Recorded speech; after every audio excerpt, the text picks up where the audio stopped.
endless depths. Only few will venture out into the endless open ocean of this vast underwater world. Most of the ocean inhabitants live in the city, as it were, like human societies. Very close together, with friendly neighbors and nasty co-tenants. While dangerous robbers lurk around at the edge of town.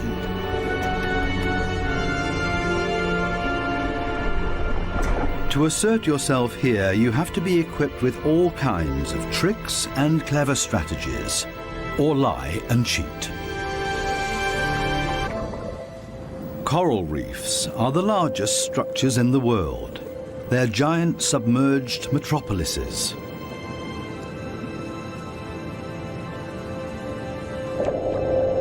Millions of different inhabitants live in these cities. A universe with coral palaces and soaring towers.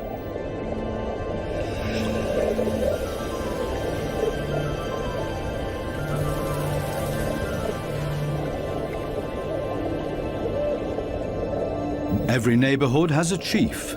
The entire street belongs to this guy. No trespassing, okay?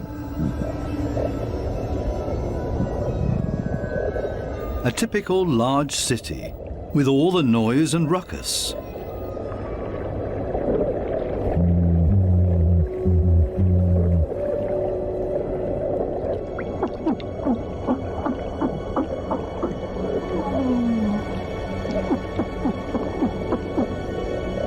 Even this little porcupine fish bleats around. It creates this sound with its swim bladder. Two small harlequin shrimps are nibbling on this blue sea star.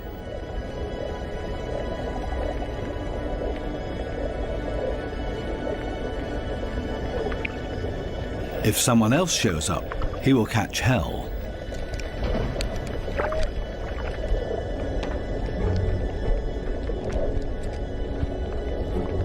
Another harlequin shrimp busy pulling a bite out of a sea star.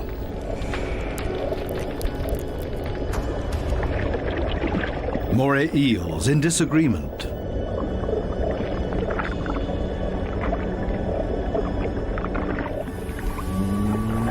A scorpion fish shuffles across the ocean floor.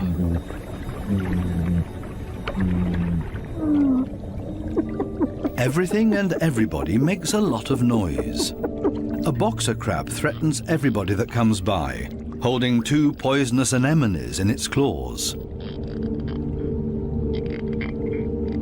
At least the anemone reef looks peaceful. Or does it? The clownfishes are having a huge squabble. Who does this anemone belong to? We can hardly see this fish, but he's easy to hear, a crocodile fish. Does this giant puffer fish hear something?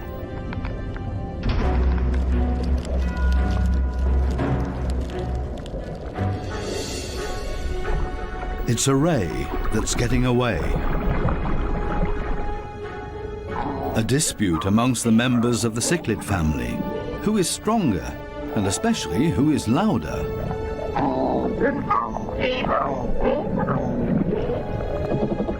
Two Walkman fish are noisily trying to woo a female.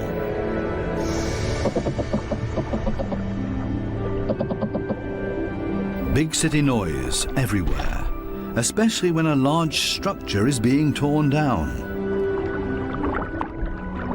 Everybody lives in their own way in this noisy metropolis. Some hover above it all, but others are more down to earth and literally live in the coral sand. These goatfishes, for example, they plow through the ocean floor and catch smaller animals between their teeth. They use their barbels like a dowser. With them, they can detect even the weakest electric fields that point them towards small prey.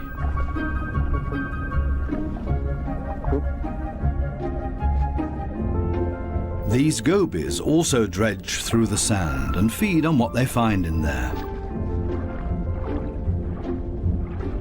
There's another way of finding prey in the sand.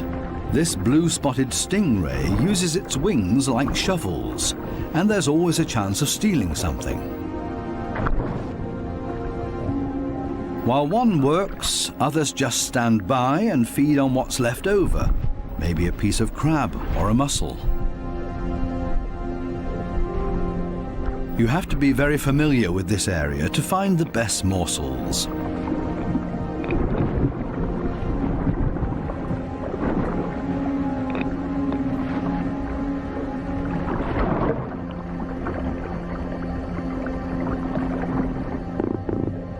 This triggerfish uses a strong stream of water. The fish blows away the sand to unearth whatever is hidden inside it. Others are quick to steal whatever they can.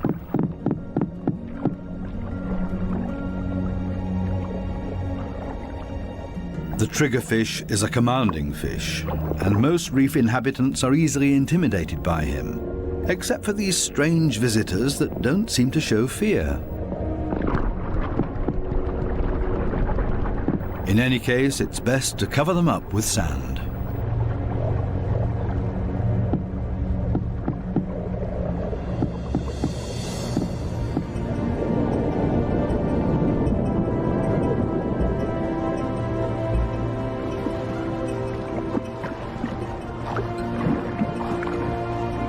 It's not easy for a small fish in a big city.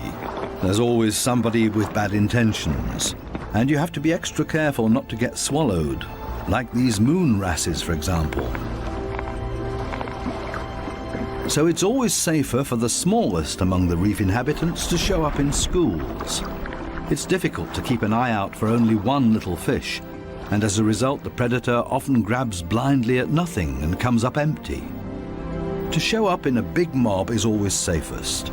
Others are easily distracted at the sight of so much prey all at once. This easygoing giant pufferfish would never have a chance here anyway. Being part of a school of fish is always the best protection from predators. The slow ones are being ignored. No danger here.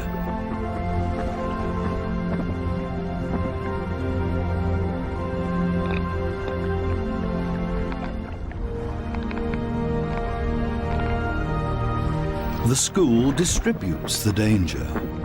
If there are 1,000 fishes, any of them can be the target, and 999 are going to be just fine.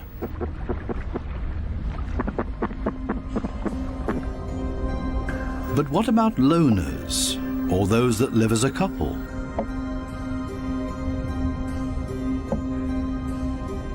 Seahorses, for example, camouflage themselves to look like the coral branches they're holding on to.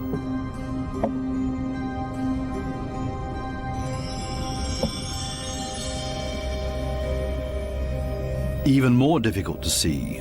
Where is the animal here?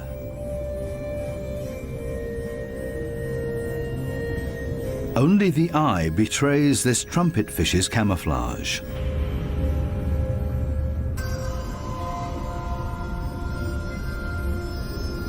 They do everything to not look like themselves. Ornate ghost pipefishes. They're inseparable, a couple. The female is already carrying eggs in her extended belly. Before long, the male will fertilize her eggs. They are still regular fishes, despite their unique costume. This one looks like torn-off seagrass. The spiny wasp fish rocks back and forth in the current.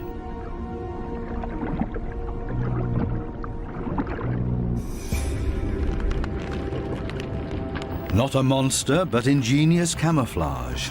A spider crab that's decorated its head with a sponge. This will deter any predator.